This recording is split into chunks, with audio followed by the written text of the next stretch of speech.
جی جن کے معاملے کو مؤخر کر دیا۔ اس معاملے میں بڑا سبق ہے، اس قصے میں بھی بڑا سبق ہے کہ جب حق اور باطل کی کشمکش شروع ہو جائے، کوئی انسان مخلص بھی ہو اور نیک نیت بھی ہو، بد نیتی کی بنیاد پر بھی نہیں، نیک نیت بھی ہو، اگر اس کشمکش میں رہ جائے اور وہ انسان اتنا بڑا ہو کہ وہ اللہ کے رسول کا صحابی، تب بھی اس کی زندگی بھر کی ساری عبادت گزاریاں خطرے میں۔ یہ اتنا بڑا اہم معاملہ ہے۔ حالانکہ جب اللہ کے رسول باہر نکلے تھے یہ مسجد میں نمازیں پڑھتے رہے، لیکن اللہ تبارک و تعالیٰ نے نمازوں کو نہیں دیکھا، اللہ تبارک و تعالیٰ نے ان نمازوں کو نہیں دیکھا۔ حق و باطل کی کشمکش میں اگر انسان کو نمازیں نہیں لے جاتی تو وہ نمازیں کس کام کی ہیں جی؟ وہ نمازیں کس کام کی؟ تو میرے دوستوں اور ساتھیوں، دوسرا اس میں سبق یہ ہے کہ کس شان کے ساتھ اللہ تعالیٰ کے رسول نے یہ سزا دی، کس شان کے ساتھ صحابہ کرام نے اس سزا کو بھگتا، اور کس شان کے ساتھ اس سوسائٹی نے اس سزا کو نافذ کیا۔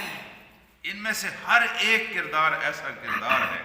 کہ سمجھ نہیں آتی کہ انسان کس کی تعریف زیادہ کرے اور کس کی کم۔ اللہ کے رسول نے سزا دی تو ظاہر ہوتا تھا کہ آپ سے نفرت نہیں ہے، آپ سے نفرت نہیں ہے، آپ کو سزا دی ہے آپ کے خاطر کی، آپ کے لیے دل دکھا ہے، آپ کے لیے دکھا ہے جی۔ اور صحابہ کرام نے اس سزا کو جب دیکھا کہ نافذ ہو گئی تو کسی نے تبصرے نہیں کیے، کسی نے تبصرے نہیں کیے، ہر ایک کے دل میں محبت تھی، ہر ایک کے دل میں یہ خلوص تھا کہ کعب کی توبہ قبول ہو جائے۔ اور اس سوسائٹی نے کہ دیکھیے کوئی ایک آدمی، یہاں تک کہ چچا زاد بھائی بھی تنہائی میں بھی اللہ کے رسول کے نافذ کردہ اس فیصلے کی خلاف ورزی کرنے پر تیار نہیں۔ اور خود ان کا اپنا حال یہ ہے کہ انہوں نے کچھ مایوس اور بد دل لوگوں کو اکٹھا نہیں کیا،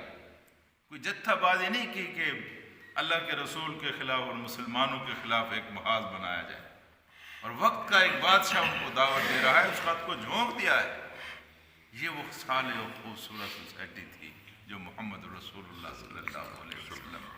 اس واقعے میں اس تصویر کا،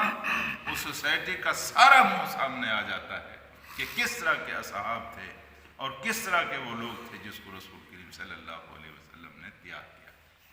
اللہ سے دعا کرتے ہیں اللہ تبارک و تعالی ہمیں ان لوگوں کے نقش قدم پر چلنے کی